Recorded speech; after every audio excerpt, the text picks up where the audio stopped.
ಶ್ರೀಮಾತ್ರೇ ನಮಃ. ನಾವೆಲ್ಲರೂ ಅಷ್ಟೇ ದೇವರ ಮನೆಯಲ್ಲಿ ನಾವು ದೀಪಗಳನ್ನು ಹಚ್ತೀವಿ. ದೀಪದ ಮುಖೇನ ಭಗವಂತನನ್ನು ಆರಾಧನೆ ಮಾಡೋಕ್ಕೆ ಹೋಗ್ತೀವಿ. ಆ ದೀಪಗಳಲ್ಲಿ ಅನೇಕ ವಿಧದ ದೀಪಗಳಿರ್ಬೋದು. ಮಣ್ಣಿನ ಹಣತೆ ಇರ್ಬೋದು, ಬೆಳ್ಳಿಯ ಹಣತೆ ಇರ್ಬೋದು, ಹಾಗೆ ಬಂಗಾರದಿಂದ ಇರ್ಬೋದು, ಅಥವಾ ಯಾವುದೇ ಆಗಲಿ ತಾಮ್ರದ್ದಾಗ್ಬೋದು, ಹಿತ್ತಾಳೆ ಆಗ್ಬೋದು. ಆದರೆ ಬಹುಮುಖ್ಯವಾಗಿ ಹೆಚ್ಚು ಬಲ ಕೊಡ್ತಕ್ಕಂಥದ್ದು, ಹೆಚ್ಚು ಫಲ ಕೊಡ್ತಕ್ಕಂಥ ಒಂದು ದೀಪ ಇದೆ, ಅದುವೇ ಕಾಮಾಕ್ಷಿ ದೀಪ.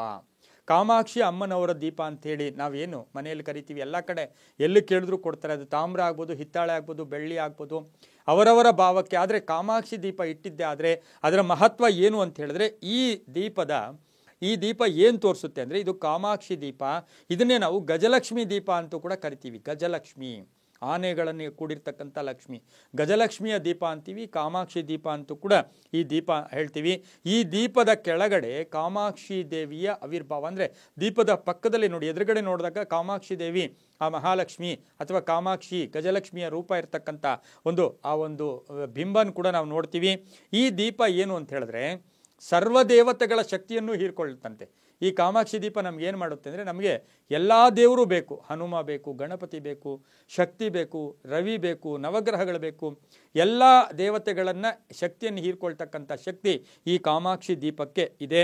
ಈ ಕಾಮಾಕ್ಷಿ ದೀಪದ ವಿಶೇಷ ಏನು ಅಂತ ಹೇಳಿದ್ರೆ, ನಾವು ಈ ದೀಪವನ್ನು ನೋಡಿ ಏನೇ ಸಂಕಲ್ಪ ಮಾಡಿಕೊಂಡ್ರೂ ಕೂಡ ಅದು ಬಹಳ ಬೇಗ ಫಲ ಕೊಡ್ತಕ್ಕಂಥ ಯೋಗ ಕೂಡ ಇರುತ್ತೆ. ಎಷ್ಟೋ ಸರಿ ಅಖಂಡ ದೀಪ ಇಡಿ ಅಂತ ಹೇಳ್ತಾ ಇರ್ತೀವಿ.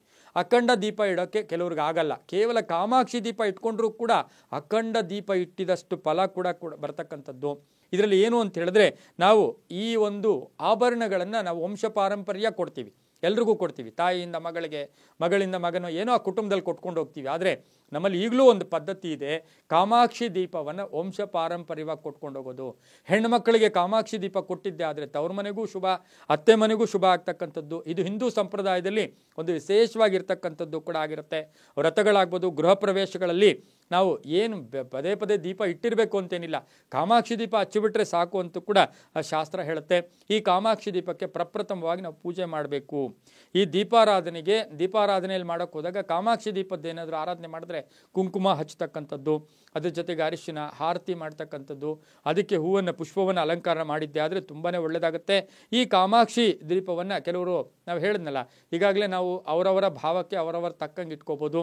ಇದರಲ್ಲಿ ಬಹುಮುಖ್ಯವಾಗಿ ಎಳ್ಳೆಣ್ಣೆ ಹಾಗೂ ಹಸುವಿನ ತುಪ್ಪಗಳನ್ನು ಏನಾದರೂ ಕಾಮಾಕ್ಷಿ ದೀಪದಲ್ಲಿ ಬೆರೆಸಿ ಆ ದೀಪವನ್ನು ಹಚ್ಚಿದ್ರೆ, ಪ್ರಜ್ವಲಿಸಿದ್ರೆ ಆ ಮನೆಯಲ್ಲಿ ರೋಗ ರುಜಿನಗಳಿರೋದಿಲ್ಲ.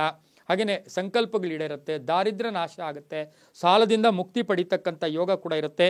ಆದರೆ ಯಾವತ್ತೂ ಅಷ್ಟೇ ಕಾಮಾಕ್ಷಿ ದೀಪವನ್ನು ಪೂರ್ವಾಭಿಮುಖವಾಗಿ, ಉತ್ತರಾಭಿಮುಖವಾಗಿ ಇಟ್ಕೊಂಡಾಗ ಒಳ್ಳೆಯದು. ದಕ್ಷಿಣಾಭಿಮುಖವಾಗಿ ಇಟ್ಟಿದ್ದೆ ಆದರೆ ಮನೆ ಯಜಮಾನನಿಗೆ ಕಂಟಕಗಳು ಕೂಡ ಬರ್ತಕ್ಕಂಥದ್ದಾಗಿರುತ್ತೆ. ಮುಖ್ಯವಾಗಿ ಮಂಗಳವಾರ, ಶುಕ್ರವಾರ ಕಾಮಾಕ್ಷಿ ದೀಪಗಳನ್ನು ತೊಳಿಬೇಡಿ.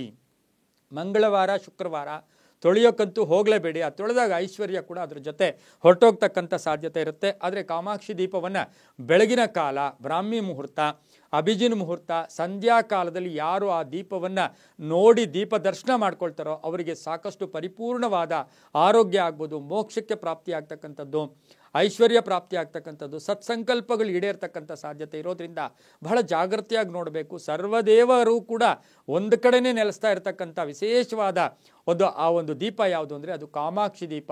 ಆ ಕಾಮಾಕ್ಷಿ ದೀಪವನ್ನು ಪೂಜೆ ಮಾಡೋಣ. ಎಲ್ಲರಿಗೂ ಒಳ್ಳೆಯದಾಗಲಿ. ಶುಭಂ ಭವತು.